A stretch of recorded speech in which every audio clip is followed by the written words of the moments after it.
आज हम पढ़ेंगे एक्सरसाइज 1.3 का इंट्रोडक्शन पार्ट। उसमें हमें क्या करना है, जो आपकी थर्ड एक्सरसाइज है उसमें रिविजिटिंग करना है, revisiting of irrational number. Actual में तो मतलब यही है, रिविजिटिंग का मतलब क्या होता है, यानी कि दोबारा से विजिट कर रहे हैं या दोबारा से हम क्या कर रहे हैं, रीड कर रहे हैं किसे, इरेशनल नंबर्स को। तो एक बार मैं आपको इंट्रोडक्शन फिर से दे देती हूँ कि इरेशनल नंबर्स क्या होते हैं। उसके बाद हम जो इस एक्सरसाइज में पढ़ने वाले हैं वो ये पढ़ेंगे कि हम प्रूव करेंगे कि ये नंबर जो हमारे जितने भी अब हम पढ़ेंगे इरेशनल है, उनको प्रूव करो कि वो इरेशनल कैसे है। तो वो हम अभी बाद में करते हैं, लेकिन एक बार मैं आपको फिर से रिवाइज करवा देती हूँ कि इरेशनल नंबर हमारे क्या होते हैं। तो अब हम फिर से पढ़ेंगे इरेशनल नंबर।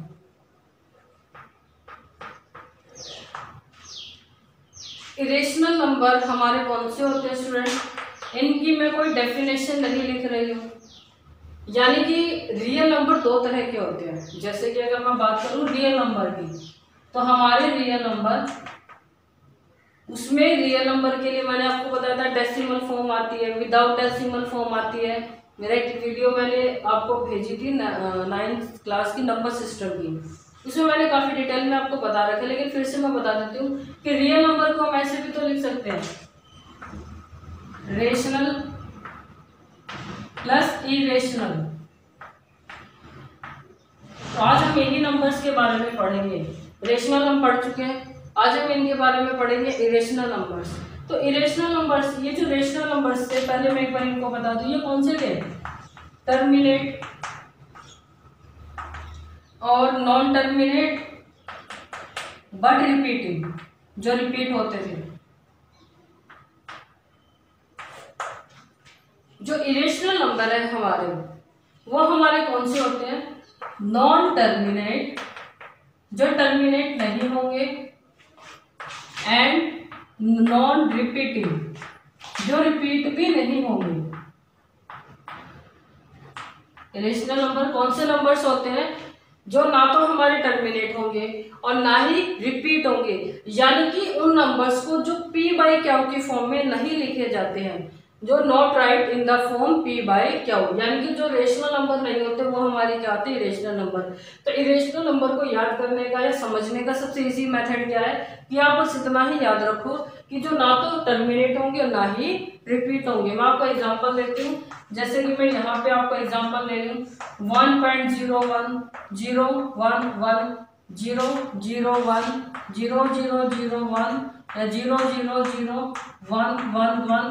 तो आप देख भी सकते हो यहाँ पे जो मैं नंबर्स ले रही हूँ उनमें मैं रिपीट नहीं कर रही। रिपीटेशन का मतलब क्या है कि कुछ डिजिट के बाद, कुछ प्लेस के बाद वही वैल्यू रिपीट हो जाए। तो आप देख सकते हो यहाँ पे 0 1 है, ये 0 1 1 है, 0 0 1 है, फिर 0 0 0 1 है, फिर 0 0 0 1 1 1 है।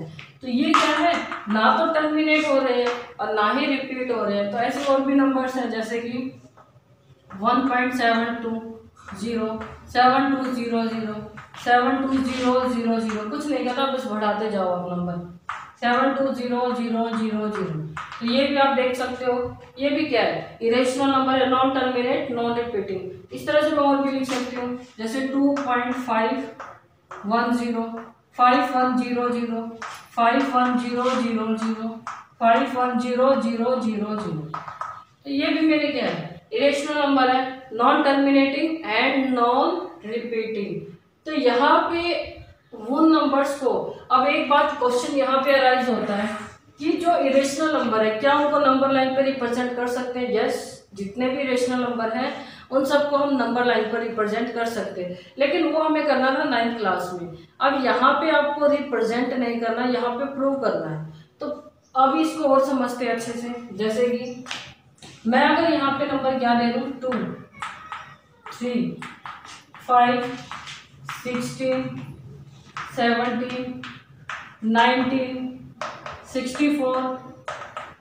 तो ये जो मैंने नंबर्स यहाँ पे लिए हैं, आप देख भी सकते हो, मैंने जितने भी नंबर्स यहाँ पे लिए हैं, ये नंबर्स क्या सारे इरेशनल है? नहीं, सारे इरेशनल नहीं है।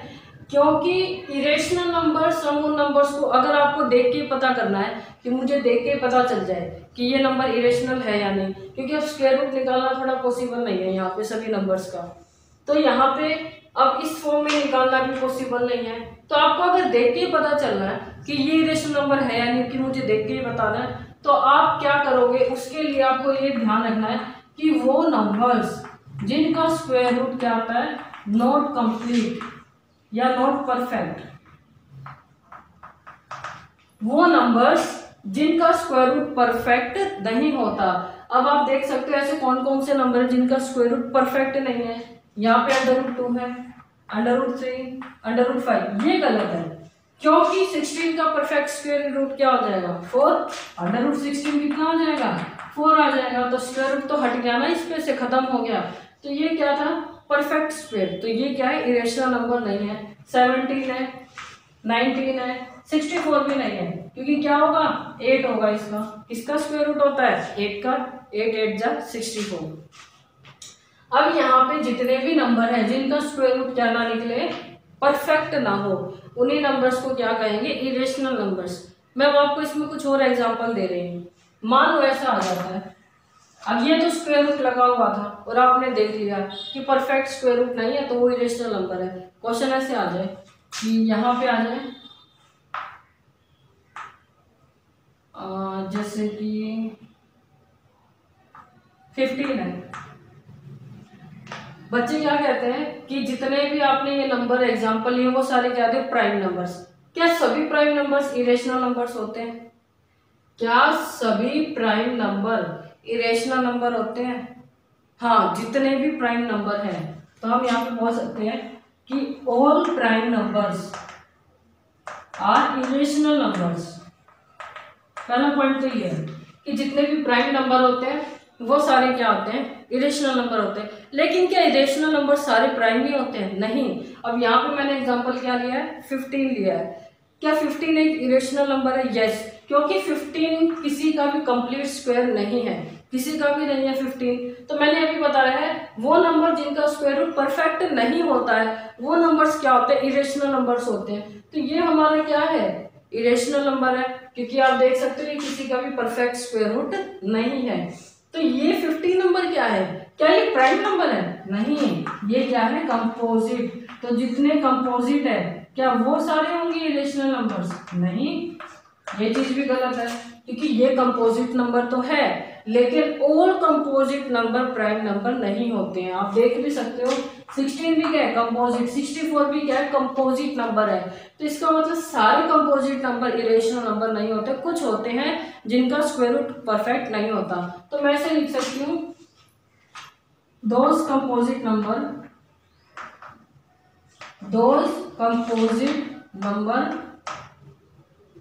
in which do not have perfect square, वो composite number, those composite number which do not have perfect square, जिनका स्क्वायर रूट परफेक्ट नहीं होता, वो कंपोजिट नंबर भी इरेशनल है, सारे प्राइम नंबर भी क्या है, इरेशनल है। और अब मुझे ये बताने की जरूरत नहीं कि नेचुरल नंबर भी होंगे या होल, क्योंकि सारे नंबर इन दोनों के अंदर आ चुके हैं, प्राइम और कंपोजिट के अंदर ध्यान से देखो सारे नंबर्स आ चुके हैं। तो मेन बात यही थी कि प्राइम नंबर सारे इरेशनल होंगे बट कंपोजिट नंबर नहीं होते, वही होंगे जिनका स्क्वायर रूट क्या होगा, नॉट परफेक्ट। अब मैं यहाँ पे एक एग्जांपल और दे रही हूँ, ये तो था स्क्वायर रूट, अगर आ जाता है क्यूब रूट, जैसे कि 16 है, अब मैं यहाँ पे 3 लिख दूँ। स्टूडेंट आपको पता है कि यहाँ पे अगर मैंने 3 लिखा है यहाँ पे, इसका मतलब होता है क्यूब रूट,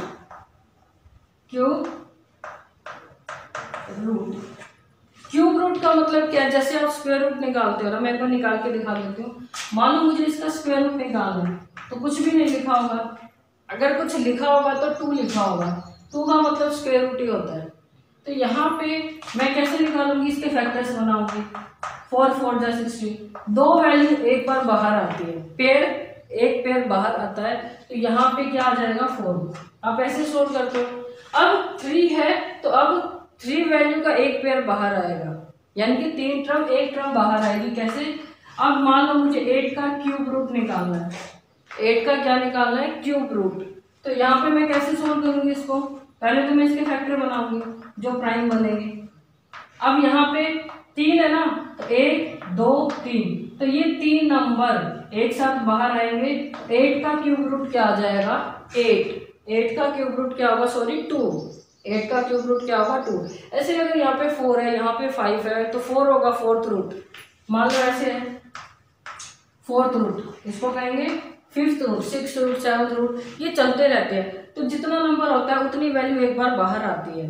4 है तो 4 की एक आएगी, 5 है तो 5 नंबर की एक वैल्यू बाहर आएगी। तो मैं ये बताना चाह रही हूँ कि अगर डेफिनेशन ये है कि स्क्वायर रूट परफेक्ट नहीं होता, तो अगर मान लो क्यूब रूट का क्वेश्चन दे दिया जाए, जैसे मैंने यहाँ पे 16 दिया था अभी, मान लो आपके पेपर में ऐसे आ जाए कि ये कोई नंबर है 8 और इसका क्या है? क्यूब रूट है। अब क्यूब रूट है तो आप तो ये कहोगे कि हमने तो ये पढ़ा था जिनका स्क्वायर रूट परफेक्ट नहीं होता वो क्या होते हैं? Irrational number. बट ये क्या है? ये तो क्यूब रूट है।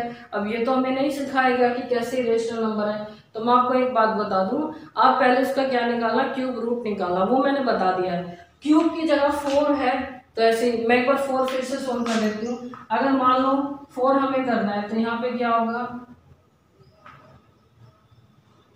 मान लो 2 5 6 है और यहाँ पे 4 है, तो आप इसके फैक्टर बनाओ, क्या बनेंगे? 4 4 4 4, यही होंगे। ठीक है, तो आपने इसके फैक्टर बनाए। यहाँ पे बाहर 4 है ना, 4th रूट है, कुछ दिक्कत नहीं है। 1 2 3 4, आपको 4 वैल्यू बाहर निकालनी है। 4 निकालोगे तो एक वैल्यू बाहर आएगी, तो इसका 4th रूट क्या हो जाएगा? 4। 5 है तो 5 वैल्यू एक साथ बाहर आएंगी। 6 है तो 6 एक साथ। तो आप कोई भी रूट निकाल सकते हो किसी भी नंबर का। अब मैं तो ये बता रही हूँ क्यूब रूट। अब क्यूब रूट की जगह कोई भी रूट आ जाए तो आपको ऐसे सोल्व करके देखना है कि इरेशनल है या नहीं। अब यहाँ पे 8 है, अब 8 का क्यूब रूट क्या हो गया? 2 हो गया, अभी बताया। अब मान लो मैं यहाँ पे, अब ये तो पता चल गया ना, इस पे कोई स्क्वायर रूट नहीं है, 2 पे कोई स्क्वायर रूट नहीं है, 2 पे कोई भी स्क्वायर रूट नहीं है, तो इसका मतलब अब ये क्या है? रेशनल नंबर है, इरेशनल नहीं है। अब अगर मैं यहाँ पे क्या ले लूँ? 16, अब मैं इसके फैक्टर बनाती हूँ। 16 के फैक्टर क्या बनेंगे? 2 2 2 और 2, 16 के यही फैक्टर बनेंगे। तो आपको डरने की बिल्कुल भी जरूरत नहीं है। आप पहले इसका क्यूब रूट निकालिए, कोई भी रूट गिवन है आप उसका वो रूट निकालिए, ऐसे ही फैक्टर बना के निकालना और कुछ नहीं करना है। तो मैं इसका क्यूब रूट निकालूं तो मैं ज्यादा क्या कर सकती हूँ? इन 3 वैल्यूज को एक बार बाहर निकालूंगी एक साथ, तो 2 तो बाहर आ गया, 2 तो बाहर आ गया, लेकिन अंदर ये वाला 2 बच गया ना। मैंने क्या किया? क्यूब रूट था तो 1 2 3, इन 3 वैल्यू को एक साथ क्या निकाल लिया? बाहर। मैं इसको थोड़ा साइड में लिख देती हूँ, बाहर निकाल लिया। तो अंदर मेरा अभी भी क्या रह गया?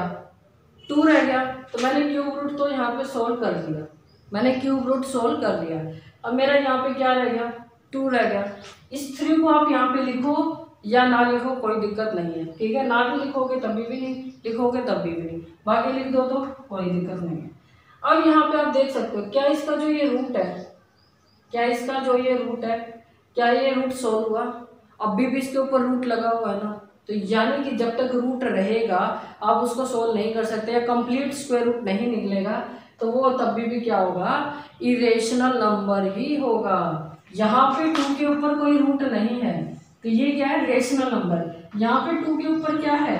रूट है, कैसा भी रूट हो, 4th cube, 5th root, 6th root, 7th root, यहाँ पे क्यूब रूट है 2 के ऊपर, है ना क्यूब रूट। तो चाहे कोई भी रूट हो, रूट का मतलब कोई भी रूट हो, जब तक वो रूट रहेगा उस वैल्यू पर, तब तक वो क्या कहलाएगा? Irrational number.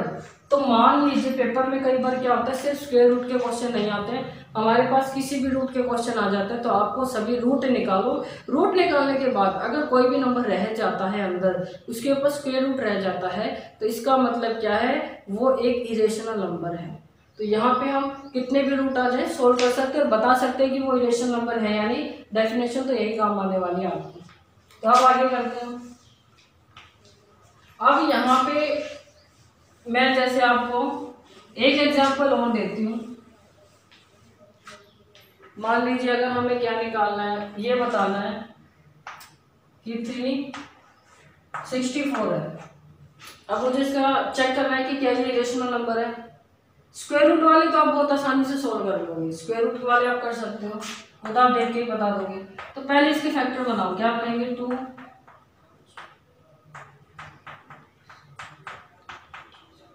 यही बनेंगे शायद। अब इसमें आप देख सकते हो मुझे क्यूब रूट निकालना है, तो एक तो 3 पेड़ ये बाहर आ गया, एक 3 पेड़ ये बाहर आ गया, ठीक है ना।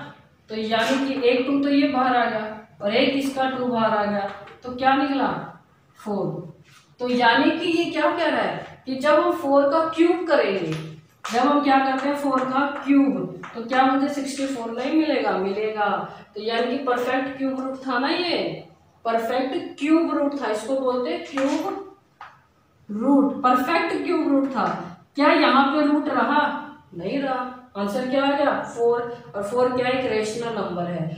तो अगर किसी वैल्यू का रूट सोल्व करने पर उस पे अंडर रूट रहता है तो वो क्या होगा, इरेशनल नंबर होगा।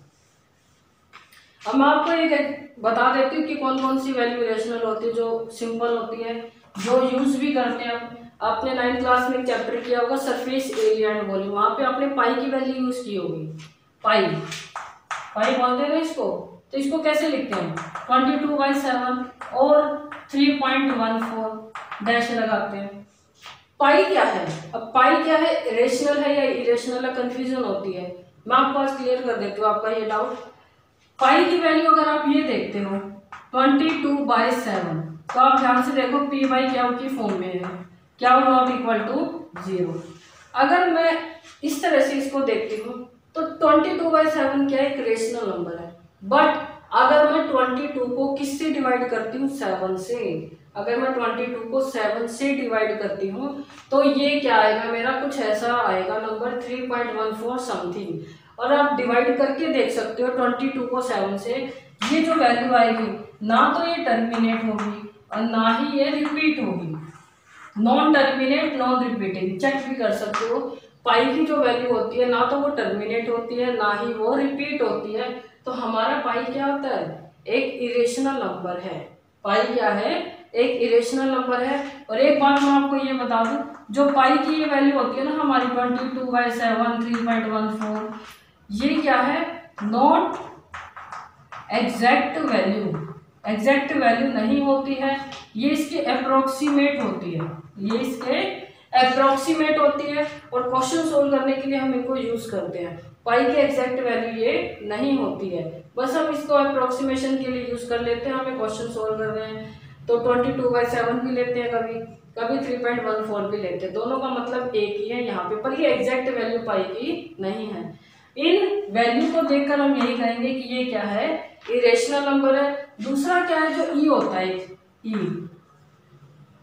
आप आगे पढ़ोगे मैथ में, वो भी क्या है, इरेशनल नंबर है। और यहाँ पे जैसे कि अब मैं आपको ये बताती हूँ कि हमने 9th क्लास में कुछ क्वेश्चन सोल्व किए थे सिंप्लीफाई फर्स्ट चैप्टर में, जैसे √2 + √2 कितना होता है, 2√2। तो यहाँ पे आपने ध्यान दिया ये एक इरेशनल नंबर था, ये भी एक इरेशनल नंबर था, दोनों इरेशनल नंबर को मैंने ऐड किया तो मुझे क्या मिला, एक इरेशनल नंबर और एक रेशनल नंबर। तो यानी कि अगर मैं यहाँ पे रेशनल नंबर की मल्टीप्लाई इरेशनल से करती हूँ तब भी मुझे क्या मिलेगा, इरेशनल नंबर ही मिलेगा। अगर मैं किसी इरेशनल नंबर में रेशनल नंबर को ऐड करती हूँ, इरेशनल नंबर में रेशनल नंबर को ऐड करती हूँ या सब्ट्रैक्ट करती हूँ तब भी मुझे क्या मिलेगा, इरेशनल नंबर ही मिलेगा। और प्रोडक्ट में तो मिलेगा ही, क्योंकि यहाँ पे हम प्रोडक्ट ही कर रहे थे। या किसी इरेशनल नंबर से इरेशनल नंबर को ही डिवाइड करो तब तो मुझे क्या मिलेगा, इरेशनल नंबर मिलेगा। या फिर मैं ये भी बोल सकती हूँ कि मेरा क्या √2/2 है, तो अभी भी मुझे क्या मिलेगा, इरेशनल नंबर ही मिलेगा। किसी रेशनल नंबर को रेशनल नंबर से डिवाइड करो या रेशनल नंबर को इरेशनल से डिवाइड करो तभी भी हमें क्या मिलेगा, इरेशनल नंबर ही मिलेगा। ये स्टूडेंट आप कर तो चुके, लेकिन मैं फिर भी आपको बता रही हूँ, बहुत छोटी छोटी बातें हैं और हमें ध्यान रखना है, क्योंकि हमारे जो क्वेश्चन है वो इन्हीं पे डिपेंड आते हैं। तो हम कंफ्यूज हो जाते हैं। आपको कंफ्यूज नहीं होना है। इरेशनल नंबर की मल्टीप्लाई किसी भी नंबर से करो या डिवाइड करो या ऐड करो या सब्ट्रैक्ट करो, कुछ भी करो, वो हमें रिजल्ट में क्या देगा, इरेशनल नंबर। लेकिन एक चीज ध्यान रखना, अगर मैं यहाँ पे ऐसा ले लूँ √2 इंटू √2, तो ये क्या आ गया, 2 आ गया। अब आप कहोगे ये तो इरेशनल नंबर है, ये भी इरेशनल नंबर है, दोनों की मल्टीप्लाई इरेशनल आना चाहिए था। वो वैल्यू पे डिपेंड करेगा। यहाँ पे स्क्वायर रूट खत्म हो गया। हमने पढ़ा है ना कि √a, सारे फॉर्मूले पढ़े थे कि अगर √a की मल्टीप्लाई √a से करें तो क्या मिलेगा, a, लेकिन √a की मल्टीप्लाई √b से करें तो क्या मिलेगा, √ab। तो ये रेशनल नंबर आएगा, बट वो क्या आएगा, रेशनल। तो डिपेंड करेगा कि वैल्यू है क्या, किसकी मल्टीप्लाई किससे कर रहे हैं। ठीक है, ये आपको देख के पता चल जाएगा। सेम वैल्यू हो तो power cancel, square root cancel हो जाता है। तो यहाँ पे भी हमें क्या मिला, इरेशनल नंबर, लेकिन यहाँ पे क्या मिलेगा, रेशनल। ठीक है, अब हम पढ़ चुके हैं अच्छे से इरेशनल नंबर क्या है। इसमें स्टूडेंट क्या पढ़ेंगे कि अब प्रूव करेंगे इरेशनल नंबर को। अब ये तो पता आपको √2 क्या है, एक इरेशनल नंबर है। √2 क्या है, एक इरेशनल नंबर है। तो इरेशनल नंबर तो तुम्हें पता है क्या है, लेकिन इसको प्रूव कैसे करोगे, हमें इसको प्रूव करना है और प्रूव करके दिखाना है कि ये क्या है, एक इरेशनल नंबर है। तो अब इस एक्सरसाइज में हमें वही काम करना है कि इरेशनल नंबर को इरेशनल नंबर ही प्रूव करके दिखाना है। लेकिन उससे पहले एक थ्योरम है, वो पहले आपको समझनी होगी। वो थ्योरम समझ में आ जाएगी तभी आप इसका प्रूफ कर सकते हो, इन क्वेश्चंस को कर सकते हो, वरना नहीं। तो उस थ्योरम का जो प्रूफ है वो छोटा सा है बिल्कुल, वो मैं आपको करवा देती हूँ। बाकी एग्जाम में आपकी थ्योरम नहीं आती है, लेकिन इस थ्योरम का यूज हो रहा है इसके अंदर। तो एक बार मैं वो थ्योरम आपको समझा रही। थ्योरम क्या है, if p is a prime number, if p is a prime number and a any positive integer, a क्या है, any positive integer, if p divide a square then p divide a। यहाँ पे student वो क्या कह रहे हैं, theorem क्या है, वैसे समझ में नहीं आई होगी, अभी मैं करवाती हूँ, डिटेल में बताती हूँ आपको। If p is a prime number, p कोई प्राइम नंबर है, a क्या है, कोई भी पॉजिटिव इंटीजर है। पॉजिटिव इंटीजर सारे नेचुरल नंबर होंगे। If p divide a square, अगर p किसको डिवाइड करता है, a के स्क्वायर को, तब p किसको डिवाइड करेगा, a को भी।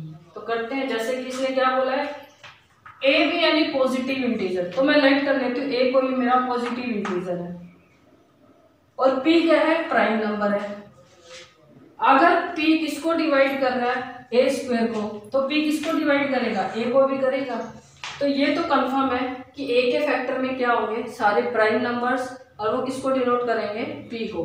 तो मैं यहाँ पे ले लेती हूँ कि a मेरा कोई पॉजिटिव इंटीजर है, उसकी मैंने प्राइम फैक्टर्स होना है, p1 p2 p3, कितने भी हो सकते, डिपेंड करता है आप नंबर क्या ले रहे हो। अब मैं दोनों तरफ क्या कर देती हूँ, स्क्वायर। तो मैंने यहाँ पे भी क्या, a स्क्वायर, तो यहाँ पे भी होल स्क्वायर आ जाएगा, p1 p2 p3 का होल स्क्वायर। तो आप स्क्वायर करोगे तो क्या आएगा, p1 square p2 square multiply में p3 स्क्वायर। तो यहाँ पे ये क्या कह रही है थ्योरम, a कोई पॉजिटिव इंटीजर है, p कोई प्राइम नंबर है, यानी कि उसके फैक्टर कैसे, प्राइम नंबर जिनको p डिनोट करता है। तो p किसको डिवाइड कर रहा है, a स्क्वायर को। तो मुझे एक बात बताओ, यहाँ पे इनमें से कोई p होगा जो a स्क्वायर को डिवाइड करेगा, स्क्वायर हो रहा है ना, कोई p ऐसा होगा जो डिवाइड किसको करेगा, a स्क्वायर को करेगा। जैसे मैं एग्जांपल ले लूं, मैं मान लीजिए यहाँ पे नंबर ले रही हूँ 15। a क्या है, कोई पॉजिटिव इंटीजर है, तो पॉजिटिव इंटीजर मैंने क्या लिया, 15। अब मैं उसके फैक्टर बना रही हूँ, ठीक है। तो यहाँ पे मैं अगर 3 फैक्टर, चलो 2 ले लेते हैं, तो 3 into 5 ही होंगे इसके factor. Prime factor of uniqueness यही कहते हैं ना हमें, किसी भी नंबर के फैक्टर जो हम बनाते हैं प्राइम, वो यूनिक होते हैं। तो 15 के फैक्टर क्या होंगे, 3 into 5। तो ये है सारे प्राइम नंबर। मैंने बोला था डिपेंड करता है, 2 भी हो सकते हैं, 3 भी, 1 भी। तो ये क्या है, p1, मान लीजिए ये p1 है, ये है p2, ये मेरा है a, अब मैं दोनों तरफ क्या करती हूँ, स्क्वायर करती हूँ। तो मैं ऊपर भी स्क्वायर करूँगी, क्या आएगा 15 स्क्वायर, यहाँ पे भी स्क्वायर करूँगी तो क्या आएगा 3 × 5 होल स्क्वायर। क्या मैं इस चीज़ को ऐसे लिख दूँ 15 × 15 स्क्वायर है ना, 2 बार मल्टीप्लाई करेंगे। इसको भी मैं ऐसे लिख दूँ 3 स्क्वायर × 5 स्क्वायर, और मैं इसको अब ऐसे लिख दूँ 3 × 3 और 5 के स्क्वायर को 5 × 5।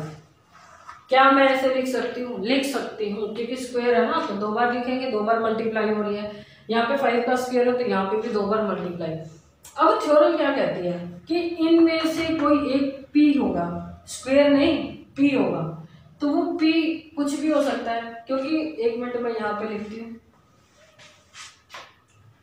क्या मैं इसको ऐसे लिख दूँ उसी की तरह, p1 स्क्वायर है तो p1 × p1, p2 × p2 square है ना, p3 × p3। तो इन सभी नंबर में से प्राइम है सारे, कोई भी ऐसा होगा, यानी कि कोई नंबर ऐसा होगा जो इसको डिवाइड करेगा इसके फैक्टर में है। तो p1 p2 p2 p3 p3 इन 6 प्राइम नंबर में से मैं कोई भी एक नंबर लूँ तो वो इसको कंप्लीट डिवाइड करेंगे। जैसे कि यहाँ पे मैं 3 की बात करूँ या 5 की, क्या इस नंबर को डिवाइड करेंगे कंप्लीट। मैं अगर मान लो यहाँ पे 3 लेती हूँ, ठीक है, तो 3 डिवाइड 15 स्क्वायर। क्या इनमें से मैंने एक ही लिया, भी आप 5 भी ले सकते हो, चेक कर सकते हो, क्या ये 3 डिवाइड करेगा इसके स्क्वायर को। तो ये 3 मेरा क्या था, कोई प्राइम नंबर, ठीक है, जो इसके फैक्टर में था, और किसको डिवाइड करना था, ए स्क्वायर को। तो यही तो हमारी थ्योरम कहती है कि इसमें से कोई भी एक नंबर आप उठाओ, वो नंबर इसको कंप्लीट डिवाइड करेगा। तो मैं लिख देती हूँ p डिवाइड, मैंने मान लो p2 ले लिया, मान लो मैंने p2 ले लिया, p2 डिवाइड ए स्क्वायर।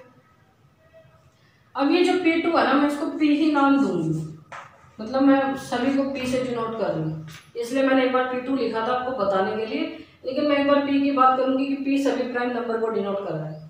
तो p डिवाइड ए स्क्वायर करेगा, देख सकते हो, अगर मैं 3 की जगह 5 लूँ तो वो भी कंप्लीट डिवाइड करेगा। अब थ्योरम क्या कहती है, अगर p डिवाइड करता है ना ए स्क्वायर को, तो क्या ये p डिवाइड करेगा ए को, क्या ये p डिवाइड करेगा ए को, यस करेगा। अब चेक कर सकते हो, अगर ये p ए स्क्वायर को डिवाइड करता है तो ये p ए को भी डिवाइड करेगा, ये p किसको डिवाइड करेगा, इस a को भी डिवाइड करेगा। क्यों, क्योंकि वो इनमें से एक होगा, और इनमें से एक होगा तो इस किसी एक को कैंसिल करेगा, डेफिनेटली करेगा, तो वो नंबर इनमें से ही तो होगा। जैसे कि यहाँ पे 3 किसको डिवाइड कर रहा था, 15 स्क्वायर को। क्या मैं ये बोल सकती हूँ इस चीज से, इस लाइन से, कि 3 डिवाइड आल्सो 15। अगर 3 डिवाइड कर रहा है 15 स्क्वायर को, तो 3 किसको डिवाइड करेगा, इस 15 को भी करेगा, और वो कर रहा है। तो यानी कि जो ये 3 नंबर था ना, वो इनमें से एक था जो इनमें से किसी को कैंसिल जरूर करेगा। किसको कर रहा है, 3 को ही कर रहा है। तो यानी कि ये 3 यही है जो वो प्राइम नंबर हमने लिया था। अगर ये इसके स्क्वायर को कर रहा है ना, तो ये उस नंबर को भी डेफिनेटली क्या करेगा, डिवाइड करेगा। तो थ्योरम हमारी यही कहती है कि p कोई प्राइम नंबर है, यानी कि किसी पॉजिटिव इंटीजर a के हमने प्राइम फैक्टर बनाए, और वो प्राइम फैक्टर क्या है, सारे प्राइम नंबर है जिनको हमने किससे डिनोट किया है, p से। अभी क्या कहता है कि अगर मैं स्क्वायर कर देती हूँ तो यहाँ पे आएगा ए स्क्वायर, यहाँ पे सभी प्राइम नंबर का क्या हो जाएगा, स्क्वायर हो जाएगा। तो मैंने स्क्वायर को थोड़ा ऊपर ऐसे कर दिया। अभी क्या कह रहे हैं कि इनमें से कोई एक नंबर क्या इसको कंप्लीट डिवाइड करेगा, यस करेगा, तब वो इसको भी डिवाइड करेगा। अगर उसके स्क्वायर को कर रहा है तो ए को भी डिवाइड करेगा। तो ये हमारा क्वेश्चन था, ये थ्योरम थी, इंपॉर्टेंट है। हालांकि पेपर में इसका कोई प्रूफ नहीं आएगा, ये मैंने आपको प्रूफ करवाया है, पेपर में इसका कोई प्रूफ नहीं आएगा, बस हमें क्वेश्चन में इसका यूज करना है। तो मैं अब आपको सेकंड पार्ट में इंट्रो में बताऊंगी कि इसको प्रूव कैसे करेंगे, √2 इज इरेशनल। वीडियो फिनिश करने से पहले मैं आपको एक नोट दे देती हूँ। मैंने आपको लास्ट वीडियो में बताया था कि अगर आपको 3 नंबर का HCF निकालना हो, 3 नंबर के लिए अगर आपको प्रॉपर्टी को वेरीफाई करना हो, 2 नंबर की क्या थी कि a × b = LCM × HCF, तो क्या 3 नंबर के लिए भी यही होगी? नहीं, 3 नंबर के लिए ये नहीं होगी। 3 नंबर के लिए मैं बता रही हूँ आपको क्या होगी। अगर कोई 3 नंबर आपके पास ए, बी और सी, तो अगर आपको एलसीएम निकालना है तो प्रॉपर्टी क्या होगी? LCM of 3 numbers equal to तीनों numbers A B C multiply में, और एचसीएफ ऑफ 3 नंबर्स डिवाइड में HCF of A B, HCF of multiply में आएगा HCF of B C multiply में एचसीएफ ऑफ सी ए। अगर आपको 3 नंबर के लिए करना है तो 3 नंबर के लिए प्रॉपर्टी यही होती है, तो एलसीएम इसके इक्वल होगा। अगर मान लो एचसीएफ निकालना है तो एचसीएफ भी इसके इक्वल होगा। HCF of 3 numbers equal to product of 3 numbers, LCM of 3 numbers और LCM of 2 numbers A B multiply B C multiply C A. आपके सिलेबस में तो नहीं है, लेकिन कभी क्वेश्चन आ जाए तो आप कर सकते हैं।